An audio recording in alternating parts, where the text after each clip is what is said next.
السلام علیکم ورحمۃ اللہ وبرکاتہ۔ محترم دوستو، امید ہے کہ آپ خیریت سے ہوں گے۔ اللہ رب العزت آپ لوگوں کو اسی طرح خوش رکھے، کامیابی عطا فرمائے۔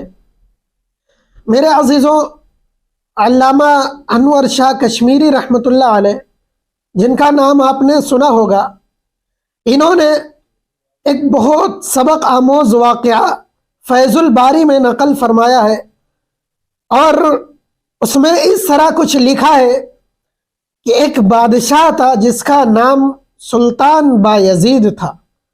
سلطان بایزید، انہوں نے یورپ میں کفار کے خلاف 72 جنگیں کی ہیں، 72 جنگیں، اور ہر جنگ میں ایک ہی لباس پہن کر گئے، ایک ہی قبا پہن کر گئے، اس کے علاوہ دوسری قبا نہیں پہنی۔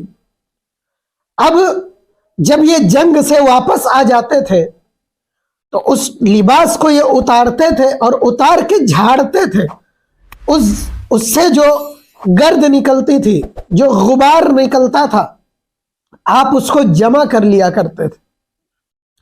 اسی طرح جب آپ کی وفات کا وقت آیا تو آپ نے وصیت فرمائی کہ ایسا ہے کہ جب میرا انتقال ہو جائے، مجھے دفنایا جائے، تو اس وقت یہ غبار بھی میرے ساتھ دفن کر دینا۔ اللہ اکبر۔ میرے عزیزوں، ایک وہ وقت تھا کہ بادشاہوں کو بھی سرور دو عالم صلی اللہ علیہ وسلم پر، ان کے فرمودات پر حرف بہ حرف یقین ہوا کرتا تھا۔ ان کی ایک ایک بات پر آنکھ بند کر کے یقین ہوا کرتا تھا۔ آج ایک یہ وقت ہے، ہم جیسے سکہ بند دینداروں کا یقین بھی تذبذب میں پڑا ہوا ہے۔ ذرا سے کوئی پریشانی آئے، کوئی تکلیف آئے، کوئی مصیبت آئے، تو نہ ہمارا تعلق قرآن سے ہے، نہ حدیث سے ہے، نہ عالموں سے ہے، کسی سے نہیں ہے، بس واویلا مچانا چالو کر دیتے ہیں، ایک دوسرے کے سامنے گانا چالو کر دیتے ہیں۔ کیسا یقین ہے کہ نبی علیہ السلام کے فرمودات پر، ان کے قول پر، ان کے اقوال پر، ان کے افعال پر ہمیں یقین ہی نہیں۔ ڈر جاتے ہیں، ہچکچا جاتے ہیں کہ ارے پتہ نہیں کیسے کریں گے، کیسے ہوگا، کیا ہوگا۔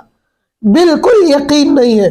اس لیے ضرورت ہے کہ آپ قرآن سے جڑیے، آپ حدیث سے جڑیے، آپ مسجدوں سے جڑیے، اور ضرورت ہے کہ آپ عالموں سے جڑیے، عالموں کے پاس بیٹھیے، مجالس میں بیٹھیے، دینی حلقوں میں بیٹھیے، تبلیغ میں نکلیے۔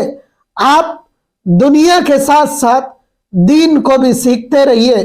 اگر صرف دنیا ہی کمانے میں لگ گئے، دنیا میں لگ کر دین کو پسے پست اگر ڈال دیا آپ نے، تو پھر یاد رکھیے، نہ ہمارا تعلق اسلام سے رہے گا، نہ ایمان سے رہے گا، نہ ہمارا بھروسہ اللہ پر رہے گا، نہ قرآن پر رہے گا، اور نہ ہمیں نبی علیہ السلام کی کسی بات پر، کسی حدیث پر جلدی یقین ہوگا۔ یہ سب ہمارے دل سے نکلتا چلا جائے گا، اور جب دل سیاہ ہو جائے گا تو کیا بعید ہے کہ ایمان بھی ہمارے دل سے نکل جائے، اسلام بھی نکل جائے۔ اس لیے ضروری ہے کہ آپ تھوڑا سا وقت ایسا نکالیے کہ آپ کسی اللہ والے کے پاس بیٹھیے، کسی بزرگ کے پاس بیٹھیے، ان سے دین سیکھیے، ان سے دینی معلومات حاصل کیجیے۔ امید ہے کہ آپ کا ایمان تازہ رہے گا، آپ کا یقین سلامت رہے گا۔ اللہ رب العزت ہم سب کو صحیح سمجھ عطا فرمائے۔ وآخر دعوانا ان الحمد للہ رب العالمین۔